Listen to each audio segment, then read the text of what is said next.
¿Qué es lo que estaba pasando? Mi mente no comprendía y por lo visto la de mis amigos tampoco. ¿Qué podía hacer? ¿Cuál era el paso a seguir? Era imposible apartar la mirada de la macabra escena. Quería hacerlo, pero mi mente me decía, no apartes la mirada o serás el siguiente. Era lógico seguir esa voz. Tenía razón, si me descuidaba, tal vez saltaría hacia mí y dándole la espalda ahora el que sangraría sería yo. Un grito de dolor inmenso me trajo de vuelta. Parpadeaba rápidamente en un intento de moverme aunque era consciente y sabía lo que quería hacer. Mi cuerpo no respondía, estaba paralizado. Una vez más el silencio regresó. Aquel ser había perdido el interés, tal vez porque ya no se quejaba, dejó de luchar, a este ente no le importaba más. Con un movimiento lento estiró la mano, ahora su mirada fría y cristalina buscaba una nueva víctima. Su elección alguno de nosotros. Sentí que volteaba fijamente a verme, sus ojos cambiaban a un tono rojizo y furioso, incorporándose lentamente sin perderme de vista mientras que en su boca se movía para terminar el bocado, un trozo de carne arrebatado del cuello de aquel sujeto que yacía en un charco de sangre.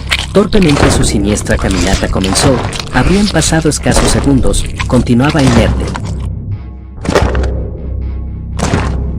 Solo distinguí una silueta que pasó rápidamente frente a mí y después el ruido de la puerta cerrándose de golpe. Jorge era el que pudo reaccionar. Me volteo a ver sujetando la manija. ¿Qué hacemos?, preguntaba. Esas palabras desataron mi mente para que analizara la situación. Observé primero que no estuviera pasando algo similar cerca de nosotros. El patio estaba vacío, solo nosotros tres. Después que hacia el atacante, la puerta me estorbaba, así que me acerqué a la ventana un poco y no tuve dudas. Jorge, suelta la puerta. Estás loco, replicó Natalia. Solo suéltala y ven con nosotros rápido. Contó hasta 3, la dejó y se apresuró a llegar a nuestro lado. Estaba en lo correcto a pesar de tener la puerta sin seguro. No podía, o mejor dicho, no sabía cómo abrirla. Sus intentos constaban de golpear o empujar con su mismo peso.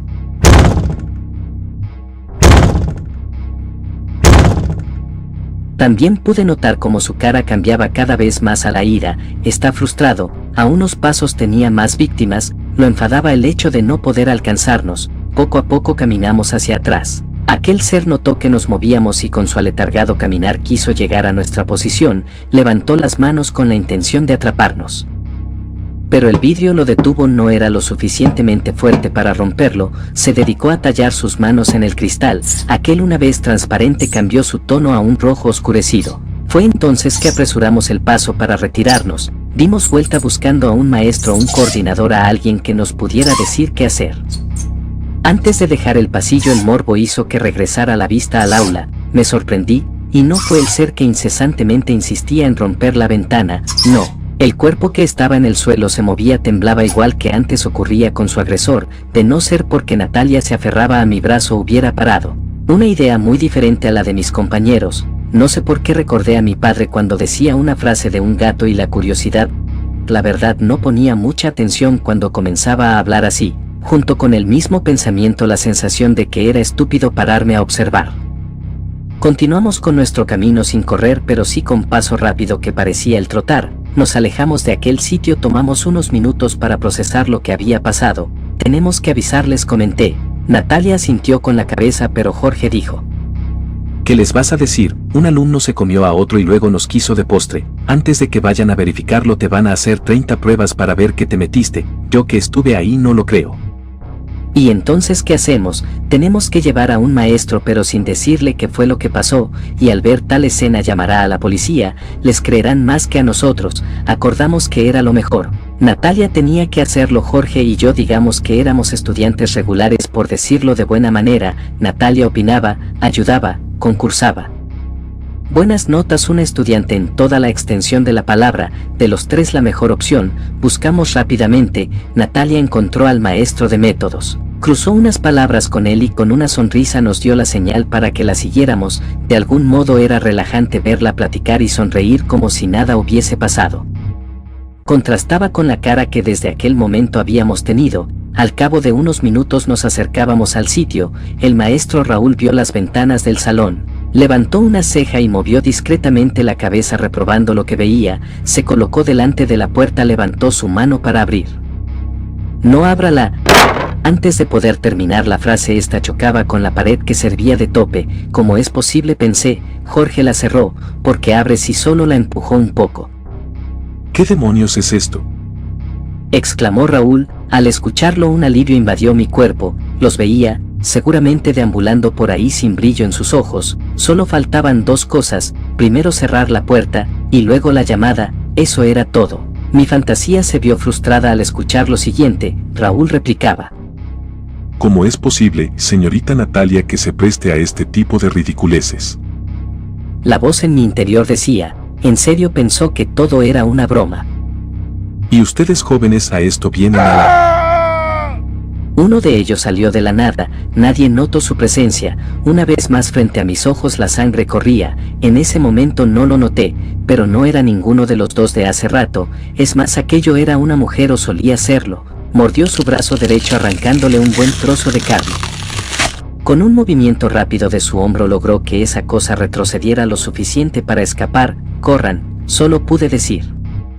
Al estacionamiento, dijo Jorge, sin pensar en más nada. Corrimos los cuatro. Una vez en el carro, Raúl volteó a vernos y preguntó: ¿Están bien? Sí, le contestamos. ¿Y usted? Preguntó Natalia.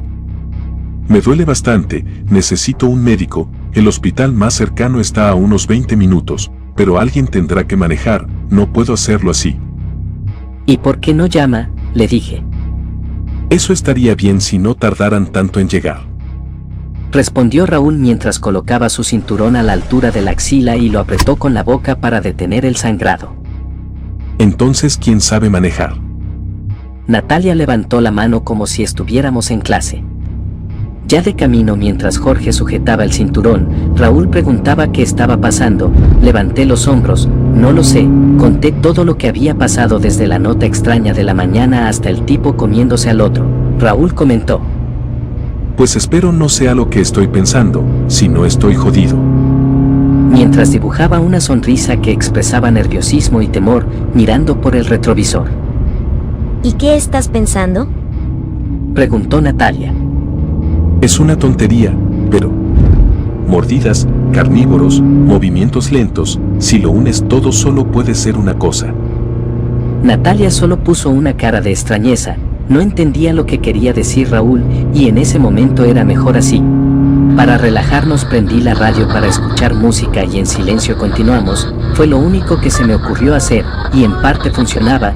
Mínimo no platicábamos más del tema. Al faltar 3 cuadras para llegar al hospital, una larga fila de carros impedía el paso. Al ver más de cerca, estaban vacíos, algunos incluso con las puertas abiertas. Bajé del coche, caminé entre 4 o 5 carros, todos en las mismas condiciones, abandonados. Regresé y les dije que podíamos dar vuelta, pero nos llevaría otros 5 o 10 minutos. No sabíamos si por el otro lado podríamos entrar. Lo más fácil era caminar. Volteé a ver a Raúl y le pregunté: ¿crees poder? Asintió. Jorge lo tomó del brazo izquierdo para ayudarlo. Un silencio tan profundo que podías escuchar el latir del corazón. Llegamos a la esquina para dar vuelta al hospital, cuando aquel silencio se vio interrumpido. No sabía qué era. Parecía que arrastraban cosas. No lograba distinguirlo. Por instinto creo. Les pedí que pararan con una seña. Agachado me adelanté a la esquina donde teníamos que dar vuelta. No podía creer lo que estaba ahí. Un grupo de unos 50 o 60 de esas cosas paseándose. Aquel ruido eran los pies que arrastraban en su marcha interminable. Miré con dirección a la puerta y el edificio, un anuncio escrito en una manta: Ayuda, estamos vivos.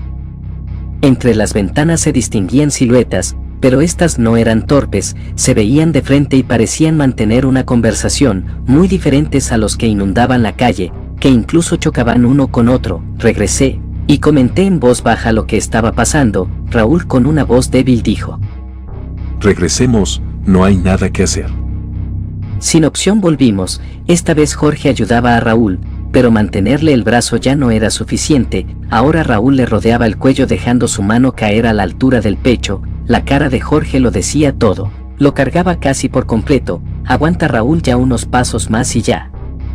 Cuando Raúl empujó a Jorge y con el mismo impulso entró a un coche, cerrando la puerta y puso los seguros, bajó un poco la ventanilla. ¿pero qué estás haciendo?, repliqué. Ven, pero solo tú. Dijo Raúl. Me acerqué al carro, tardó muy poco en decir lo que quería, me alejé, llamé a Natalia y Jorge, les indiqué que subieran al auto, antes que dijeran algo me adelanté, esperaremos unos minutos, quiere privacidad. Una vez más el silencio se apoderó de nosotros, pasaron unos 10 minutos, que parecieron horas, bajé del coche. Y solo tardé segundos en regresar, vámonos, no tenía que explicar nada. Raúl parecía despedirse de nosotros golpeando la ventana repetidamente, ese ya no era Raúl. ¿Qué te dijo?